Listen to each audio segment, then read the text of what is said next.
Eduardo Costa e Carlos Viana estão aqui para participar mais uma vez da conversa de redação. Os pediatras rebatem os hospitais e culpam o atendimento desumano, principalmente nos plantões, a falta de estrutura e condições de trabalho, além da baixa remuneração, pela falta de profissionais, Eduardo. Nos últimos anos, o número de pediatras diminuiu bastante. Os médicos que se formam estão se recusando a fazer a residência em pediatria e quem sofre são as crianças. 15 anos atrás, essa crise de hoje foi anunciada. 15 anos atrás, quando a gente entrevistava pediatras famosos, como o doutor Raimundo Lippe, que eu acho que é um símbolo, e 10 anos atrás, quando a gente entrevistava a doutora Marília Macarum, que já se especializava em adolescência, eles falavam, o pediatra vai acabar. Porque, vamos combinar, né, Eustáquio? Diz que filho é igual pum. A gente só aguenta o da gente. Você imagina um pediatra atendendo 50 crianças num dia. No fim do dia a cabeça dele está pirada. E se ele for conveniado, for atender um convênio, é 50 que ele vai ter que atender para ganhar algum, porque os planos de saúde pagam mal. Agora, se ele for particular, ele vai ficar esperando o cliente lá um mês inteiro, porque não é fácil. Agora imagina se ele vai para um posto de saúde. O menino tem problema de subnutrição, de maus tratos, tudo, vai cair tudo no colo dele, no fim do mês, de um salário pequeno. Eles avisaram. Você, quando é um cirurgião, tem a possibilidade de fazer a sua carreira. Quando trabalha com oncologia, quando trabalha com neurologia, enfim, com outras especialidades, você tem outras opções. Pediatra não, é consulta, consulta e consulta. E o Viana falou disso, tem 15 dias aqui no verso de redação, e é isso. O médico cuja família gasta no mínimo R$500 mil para formá-lo, não está disposto a ganhar 4 contos por mês, trabalhar feito louco e ainda correr risco, porque sabemos bem, uma criança mal atendida pode significar a morte do médico pelo pai. Ou estou errado, senhor Stênio? E outra coisa, Carlos Viana, para os hospitais não é lucrativo ter um setor de pediatria, porque a alegação dos médicos, de quem trabalha na área, é que é pouco rentável. Por quê? São poucos exames, né? Uma radiografia aqui, uma ali, uma nebulização talvez. Ao contrário de outras especialidades que demandam, por exemplo, exames mais caros, exames mais sofisticados, que aí dão rendimento para o hospital. Olha, essa questão de lucro em saúde é um negócio muito complicado, né?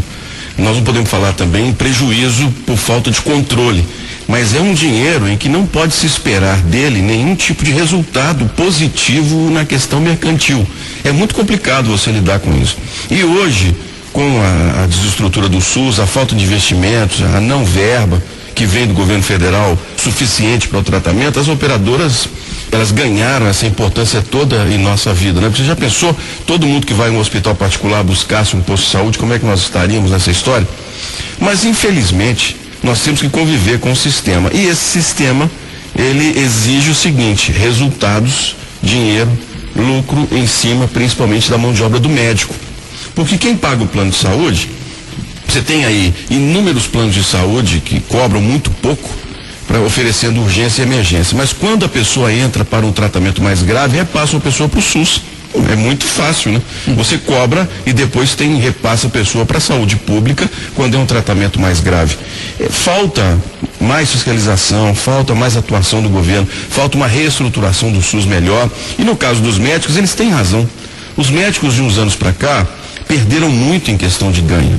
Ganho também em prestígio, né? No passado até era das melhores coisas de uma família era casar a filha com o médico, né? Tinha aquela história, minha filha casou com o médico. Era uma profissão não só financeiramente bem remunerada, mas de um prestígio muito grande junto à sociedade. Isso hoje diminuiu. Agora, essa semana o Ministério da Saúde divulgou a média de médicos no Brasil, para que a gente possa pensar um pouco. Eu li e fiquei atentando para os números sobre essa importação dos médicos que estão querendo trazer e tal, que até o conselho do Dr. João Batista Soares aqui, que é uma grande figura no Conselho de Minas, ele é um dos responsáveis pela transparência no Conselho Regional de Medicina. A gente tem que dar os parabéns, um conselho que sempre foi muito fechado. O Dr. João Batista, ele trouxe o conselho para próximo da população, nos atende sempre, está sempre com a gente nessa história. E aqui o conselho hoje já aceita, eles só querem que os médicos façam os testes, que eles estão certíssimos nisso. O Brasil forma em média 16 mil médicos por ano. Ainda assim, a nossa média é de 1,9 médico por 1.000 habitantes. Na Argentina são 3,2, né?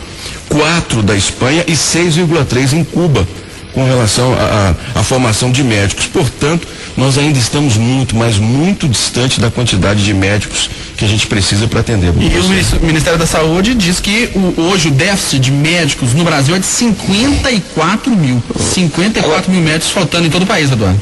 Eu estou reiterando o que diz o doutor João, do CRM, Conselho Regional, o que diz o Conselho Federal e o que dizem as vozes mais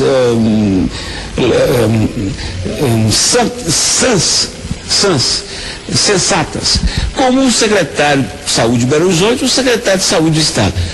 Importar o médico, qual é o problema? Tem muitos brasileiros que vão tentar a sorte lá fora. Agora, trazer o médico sem fazer o revalida, aí não. É você pegar um cidadão lá e trazer pela porta dos fundos para clinicar a nossa população, especialmente a população pobre.